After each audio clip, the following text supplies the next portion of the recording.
Hello,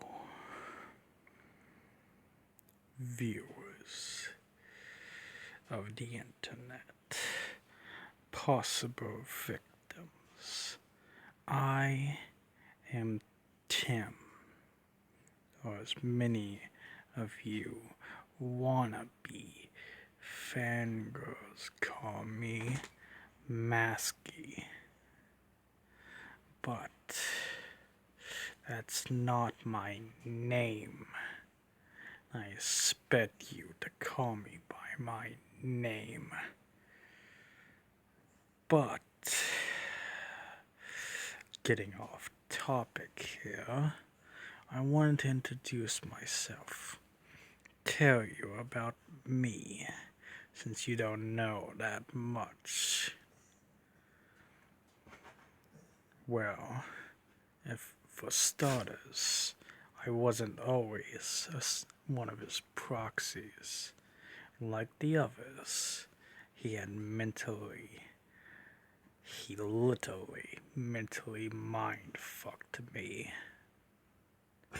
and made me a puppet for killing. But I had friends back when I was normal, so to speak. But I guess if you really want to know, I've been under the operator's control since I was a child. He is what caused my mental illnesses.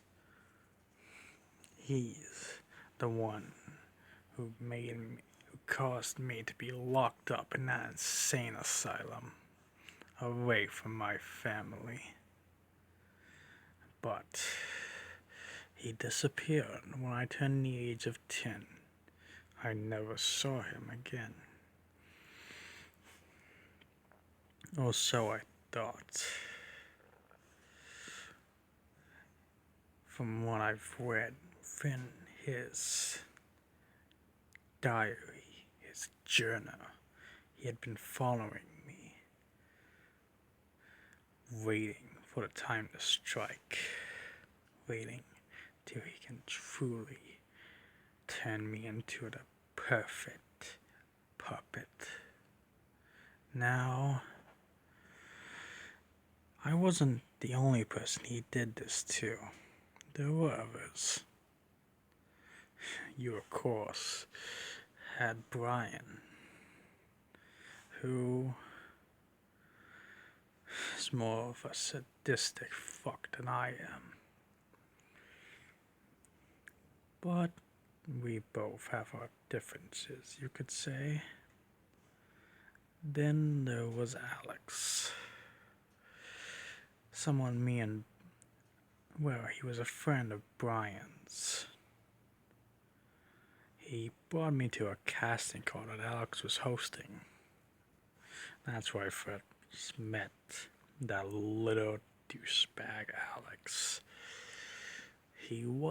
I could tell right away, he wasn't right in the head. But I missed it.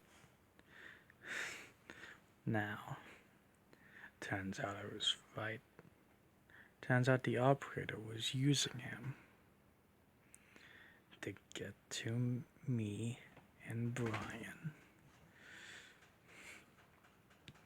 A little while after, Brian had disappeared, and no one had seen sight of or hair of him.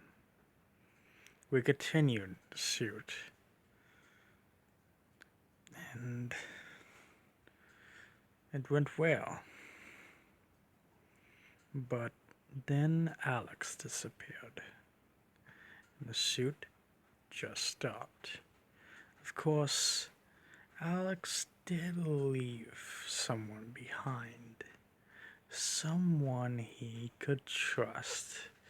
Someone so weak and fragile you wouldn't think that they would be on the operator's hit list. But you were wrong, Jay. He was different from the rest of us. He was normal. He had a good life. It's too bad what Alex did to him. I was just starting to become his friend. But like like most stories of my genre, I wasn't just a friend with him by chance. The operator used me to torment poor Jay, terrorize him. But I think it was mainly to scare Jay away. Turns out it didn't work. Just made Jay more curious to know about us, who we were, and why we were here. And that led him down the path to meet me. Back before I fully became this. I met Jay. He was a nice kid. And I helped him in his journey, in his little escapades. I gave him medicine to help him with the operator when he attacked. But this was the operator's plan. He wanted me to do this for Jay. He wanted me to make Jay not afraid so he could confront Alex. Which Jay, of course, did. He fought. I tied him up in my house, hoping he wouldn't get away. But Hoodie, or Brian, broke in and set Jay free. And Jay followed me, which was a bad move on his part. While I was dealing with Brian, Alex had found Jay, and he had shot him. I was sad about it, for the most part, but then I had my revenge on Alex, chased him down, and busted his head open with a metal pipe. It wasn't what I would say fun, not my idea, but I did get relief out of it. And I guess you could say it's probably best to let it off sometimes. After this, I had finally passed the breaking point. I was the operator's puppet.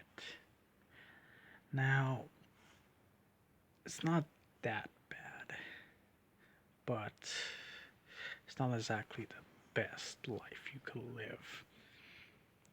We kill people, we steal, we rob to live. We kill so we can live. That's all life go and all life key. But at least the operator's better than he who walks behind the veil. That man so is stranger than any person I've ever met. But seems I need to be going. He needs me.